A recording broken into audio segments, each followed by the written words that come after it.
Good morning. Ninth class chapter 6 tissues के बारे में डिस्कशन चल रहा है।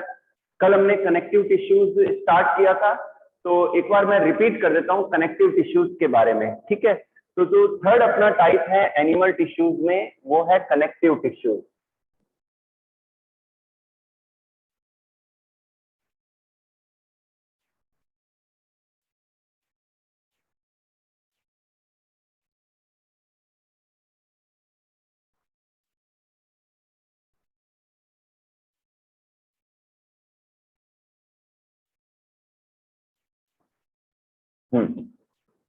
बच्चों, एनिमल बॉडी के अंदर कनेक्टिव टिश्यूज पाए जाते हैं जो कि बॉडी के डिफरेंट पार्ट्स को कनेक्ट करते हैं, कांटेक्ट में लाते हैं। वो ब्लड वेसल्स को सराउंड करते हैं, नर्व्स को सराउंड करते हैं, बॉडी ऑर्गन्स को इंटेक्ट करते हैं। ठीक है, एक बॉडी की शेप को मेंटेन रखते हैं, मैकेनिकल सपोर्ट देते हैं। ठीक है, और इसके अलावा ट्रांसपोर्टेशन में भी रोल प्ले करते हैं। तो इतने सारे फंक्शंस हैं इन कनेक्टिव टिश्यूज के। बच्चों, जो कनेक्टिव टिश्यूज हैं उनको आप हायर क्लासेस में मेनली 3 ग्रुप्स के अंदर पढ़ेंगे। एक तो कनेक्टिव टिश्यू प्रॉपर।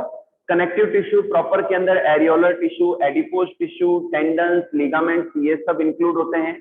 सेकंड आप पढ़ते हैं हायर क्लासेस में स्केलेटल टिश्यूज, जिनमें बोन्स एंड कार्टिलेज को स्टडी करते हैं आप। और जो एक और टाइप है वो है वेस्कुलर टिश्यूज। वेस्कुलर टिश्यूज में आप ब्लड एंड लिम्फ के बारे में पढ़ते हैं। ठीक है, तो लेकिन बच्चों, आपकी क्लास के अकॉर्डिंग मैं कनेक्टिव टिश्यूज को 5 टाइप्स में डिवाइड करूंगा, और जिससे आप उसको समझना और उसकी लर्निंग बहुत ही इजी हो जाएगी। तो मैं यहाँ पर टाइप्स नोट कर रहा हूं।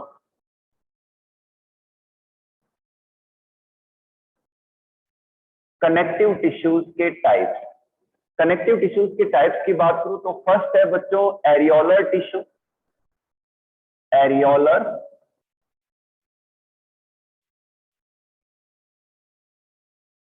टिश्यू। सेकेंड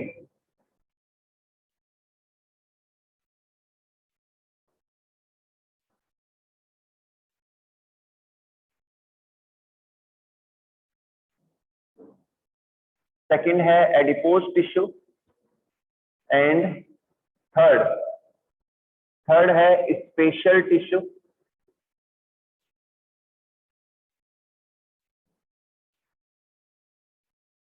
स्पेशल टिश्यू में एक तो है tendon and second one is the ligament.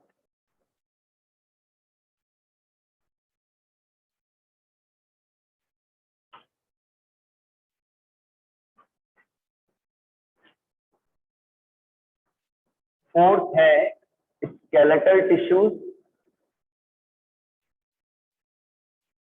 Skeletal tissues. Skeletal tissues में है bone and cartilage.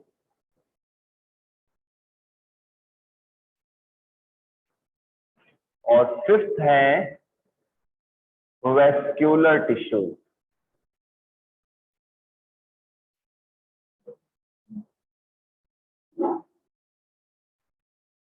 Vascular tissues में एक तो है ब्लड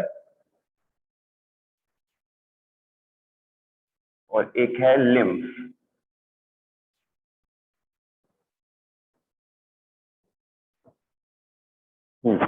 ध्यान से देखिए बच्चों, कनेक्टिव टिश्यूज के टाइप्स हैं यहाँ पर areolar tissue, adipose tissue, special tissue में टेंडन्स एंड लिगामेंट। फोर्थ है स्केलेटल टिश्यूज, जिसमें हम बोन्स एंड कार्टिलेज को पढ़ेंगे। एंड द वेस्कुलर टिश्यूज, जिनमें ब्लड एंड लिम्फ के बारे में स्टडी करेंगे। At first we will discuss about the areolar tissue.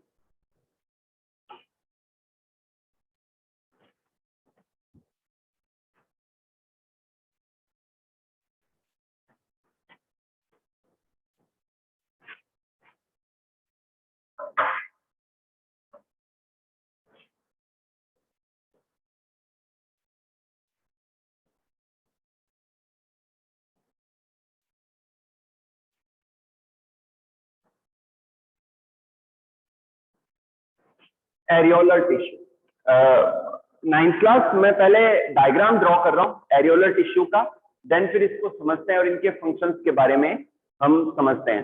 अच्छा, आप चाहें तो साथ में ड्रॉ कर सकते हैं।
बच्चों ये डायग्राम है एरियोलर टिश्यू का। एरियोलर टिश्यू, अच्छा एक चीज और बच्चों, कि जो कनेक्टिव टिश्यूज होते हैं वो मैट्रिक्स के बने होते हैं, जिसमें जो सेल्स होती हैं वो इरेगुलरली लूजली अरेंज्ड होती है, ठीक है, और ग्राउंड सब्सटेंस के रूप में मैट्रिक्स पाया ही जाता है, ठीक है। तो यहाँ पर जो एरियोलर टिश्यू है इनमें भी ये जो पार्ट है ये मैट्रिक्स है जो कि ट्रांसपेरेंट है, और इनमें बच्चों बंडल पाया जाता है थिन थिन व्हाइट फाइबर्स का। तो ये जो व्हाइट फाइबर्स हैं ये कोलेजन प्रोटीन के बने होते हैं, थिन होते हैं, तो बंच के फॉर्म में पाए जाते हैं। ये रिजिड सपोर्ट देते हैं, मैकेनिकल सपोर्ट देते हैं, रिजिडनेस देते हैं। इसके अलावा इंडिविजुअल थिक फाइबर्स भी पाए जाते हैं जिन्हें हम येलो फाइबर्स कहते हैं, जो कि इलास्टिन प्रोटीन के बने होते हैं and they provide the elasticity. इसके अलावा कुछ सेल्स भी होती है एरियोलर टिश्यू में, जैसे कि फाइब्रोसाइट सेल्स फाइबर्स रिलीज करती है, मैक्रोफाज सेल्स जो कि फेगोसाइटिक होती है, जर्म्स को फेगोसाइट करती है, किल करती हैं। इसके अलावा हिस्टियोसाइट्स होती है जिन्हें मास्ट सेल्स भी कहते हैं, ये हिपेरिन एंड हिस्टामाइन रिलीज करती है। हिपेरिन एक एंटीकोगुलेंट है और हिस्टामाइन एक एंटी एलर्जिक है, ठीक है बच्चों। तो ये तो एरियोलर टिश्यू की स्ट्रक्चर की बात हो गई। अब इनके फंक्शंस की बात करें तो ये बॉडी ऑर्गन्स को सराउंड करती है एरियोलर टिश्यू, इन्हें हम पैकेजिंग टिश्यू कहते हैं। ये ब्लड वेसल्स को भी सराउंड करती है एरियोलर टिश्यू, नर्व्स को सराउंड करती है, जो हमारी पेरिटोनियम है उसको हमारी बॉडी वॉल से इंटेक्ट करती है, कनेक्ट करती है। तो these are the functions of areolar tissue, okay.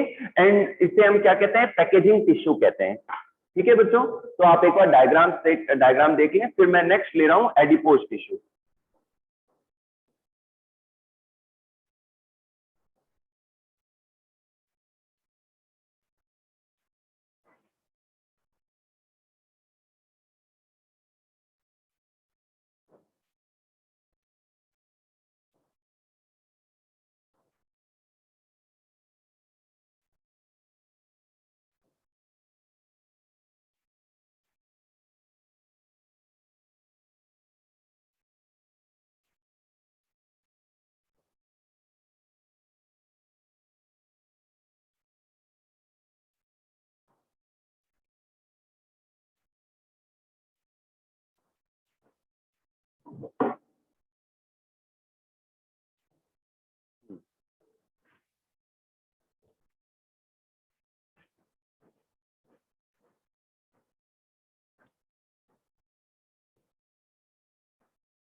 The next connective tissue is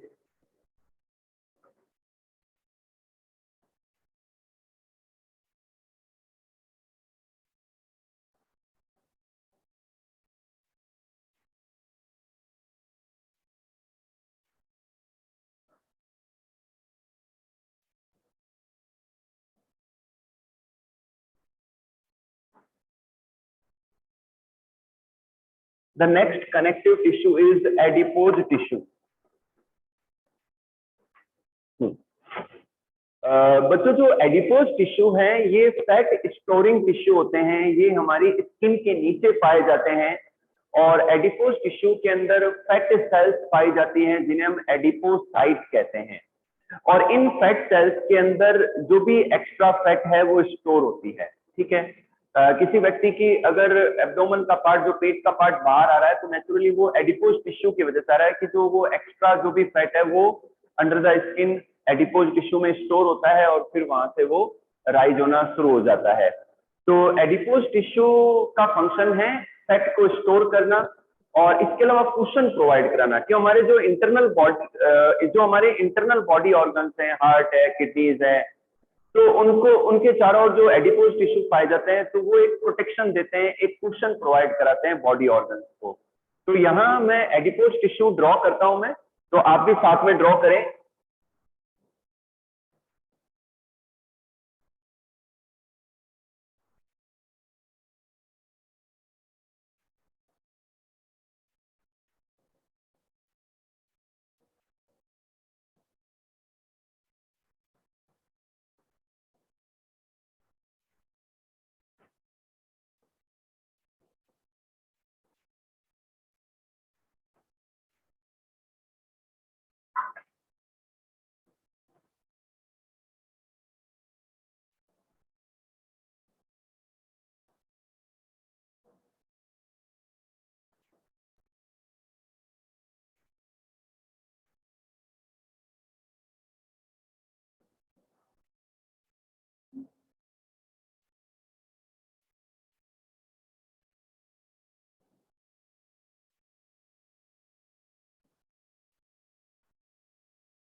बच्चों this one is the sketch of adipose tissue. ये एडिपोज टिश्यू का डायग्राम है। इस डायग्राम को आप ध्यान से देखिए। बच्चों एडिपोज टिश्यू के अंदर एक तो फैट सेल्स पाई जाती है जिन्हें हम एडिपोसाइट कहते हैं। तो ये बच्चों फैट सेल्स हैं, इन्हें हम एडिपोसाइट, मैं यहां लिख देता हूं एडिपोसाइट,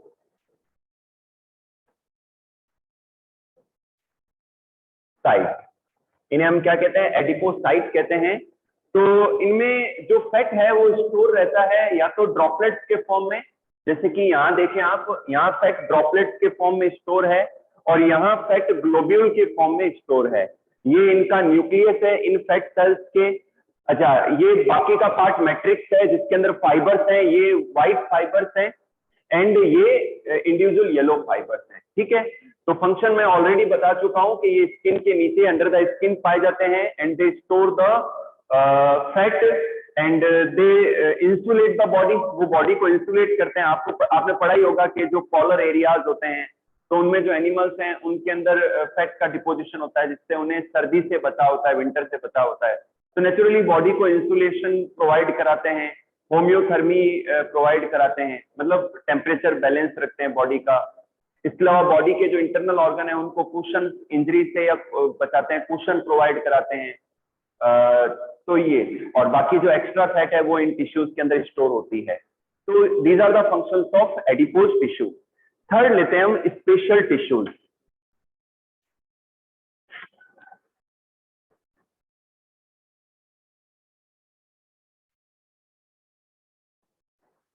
बच्चों नेक्स्ट लेते हैं स्पेशल टिश्यूज।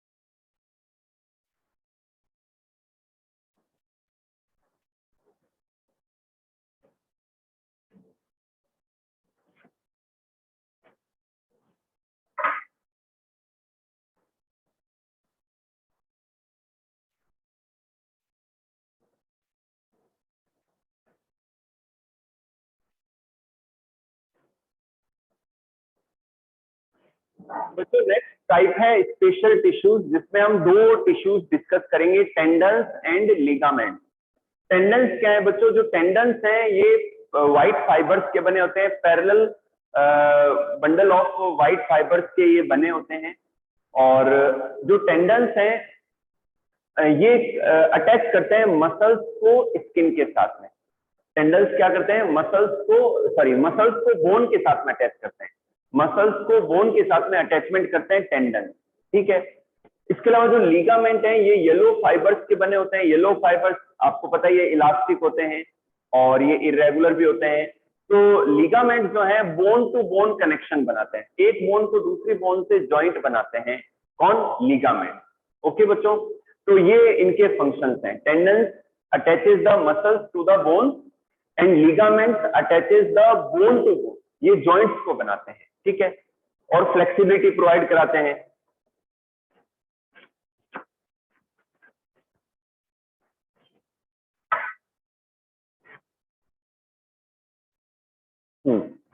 नेक्स्ट लेते हैं, फोर्थ है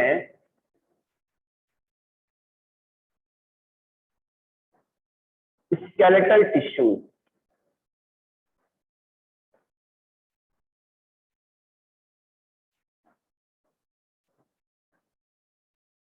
और इनमें दो हैं, एक तो है कार्टिलेज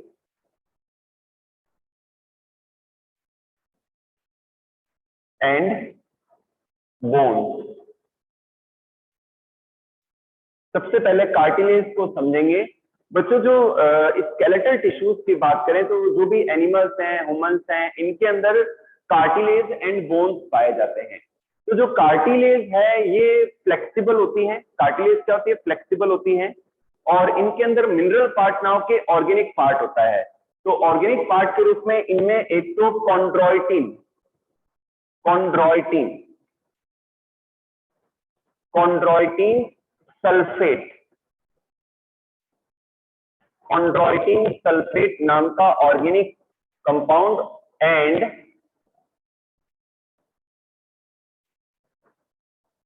कॉन्ड्रीन।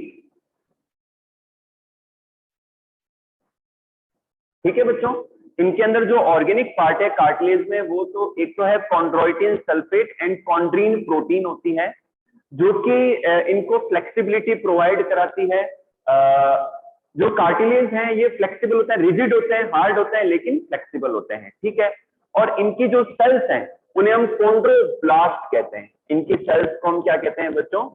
कॉन्ड्रोब्लास्ट कहते हैं। ठीक है, तो इनको हम कॉन्ड्रोब्लास्ट कहते हैं। ठीक है, और जो कार्टिलेज है वो एक ही डायरेक्शन में ग्रो करती है और इनके अंदर ब्लड की या लिम्फ की सप्लाई नहीं होती है कार्टिलेज के अंदर। ठीक है, चलिए, तो कार्टिलेज कहाँ कहाँ पाए जाते हैं? कार्टिलेज बच्चों हमारे नोज की जो टिप है, हमारे ईयर पिन्ना है, ईयर पिन्ना के अंदर हमारी स्टर्नम जो होती है, ये आगे की जो बोन है जो रिब्स को कनेक्ट करती है, तो इनके जो एंड्स हैं वहां पर हमारी जो वर्टिब्रा होती है, वर्टिब्रा के बीच में कार्टिलेज पाए जाते हैं। तो इसका मतलब यह है कि बॉडी में फ्लेक्सिबिलिटी प्रोवाइड कराने के लिए कार्टिलेज पाई जाती है। नेक्स्ट लेते हैं बोन्स। जो बोन्स हैं इनके अंदर ऑर्गेनिक पार्ट भी होता है और इनऑर्गेनिक पार्ट भी होता है। ठीक है, ऑर्गेनिक पार्ट के अंदर ऑर्गेनिक जो पार्ट है वो मतलब जो कार्बनिक पोर्शन है वो होता है जो 60 से 70% होता है, जबकि जो इनऑर्गेनिक पार्ट में मिनरल्स होते हैं। मिनरल्स में बच्चों इनमें कैल्शियम एंड फॉस्फोरस। ठीक है, ध्यान रखना, बोन्स के अंदर कैल्शियम एंड फॉस्फोरस पाया जाता है जो कि 30 से 40% पार्ट होता है, मिनरल पार्ट होता है, जो कि बोन्स को रिजिडनेस, हार्डनेस प्रोवाइड कराता है। ठीक है, जो बोन्स की सेल्स है बच्चों इन्हें हम ऑस्टियोसाइट्स कहते हैं। बोन्स की सेल्स को हम क्या कहते हैं? ऑस्टियोसाइट्स कहते हैं। ये ग्रो करती हैं और बोन्स रिजिड होती हैं और बोन्स की स्ट्रक्चर को आप हायर क्लासेस में पढ़ेंगे, अभी बता सकते हैं लेकिन सिलेबस में नहीं, आपका सिलेबस का पार्ट नहीं है वो। बोन्स के अंदर एकदम जो सेंट्रल पार्ट होता है, सेंट्रल जो पार्ट है उसे हम हैवर्सियन कैनाल कहते हैं। क्या कहते हैं? हैवर्सियन कैनाल कहते हैं। हैवर्सियन कैनाल कहते हैं, जिनके अंदर बच्चों blood vessel, lymph vessel and nerves की सप्लाई होती है और वो अपने लेटरल पार्ट में कैनाल्स के द्वारा कनेक्ट रहती है, जिन्हें हम वॉकमैन्स कैनाल कहते हैं। ये एक्स्ट्रा मैं बता रहा हूं, आपके सिलेबस में नहीं है, ये वॉकमैन्स कैनाल कहते हैं। ठीक है बच्चों, दोबारा सुन लीजिए, बोन्स के अंदर जो सेंट्रल जो पार्ट है उसे हम हैवर्सियन कैनाल कहते हैं, जिनमें blood vessel, lymph vessel and nerve की सप्लाई होती है और वो अपने लेटरल पार्ट में वॉकमैन कैनाल नाम की जो स्ट्रक्चर है उनसे कनेक्टेड रहती हैं और इनकी जो फ्री जो स्पेस होता है उसे हम लेक्यूना कहते हैं। लेक्यूना के अंदर बोन की सेल्स होती हैं जिन्हें हम ऑस्टियोसाइट्स कहते हैं। ठीक है बच्चों, तो बोन्स जो है वो समय के साथ में ग्रो करती हैं। बोन्स क्या करती है? ग्रो करती है और ये रिच सोर्स है या स्टोर है कैल्शियम एंड फॉस्फोरस का। बच्चों बोन्स का क्या फंक्शन है? ये हमारे बॉडी के स्केलेटन को बनाती है, हमारी बॉडी की शेप को बनाती है, ये हमारे बॉडी के फ्रेमवर्क को बनाती है, हमारे बॉडी को सपोर्ट देती है। तो हमारे बॉडी का शेप को बनाना किसका काम है? बोन्स का काम है। ठीक है बच्चों, तो बच्चों आज की क्लास में हम इतना ही टॉपिक लेंगे। अगर आपको अभी तक के टॉपिक्स में कोई भी डाउट है, कोई भी प्रॉब्लम है, कोई भी क्वेरी है, तो you can ask me, you just raise the hand and ask me your query. ठीक है बच्चों, कल की क्लास में हम ब्लड के बारे में एंड लिम्फ के बारे में टेबल ड्रॉ करके अच्छे से उसको एक्सप्लेन करेंगे, समझेंगे। ठीक है।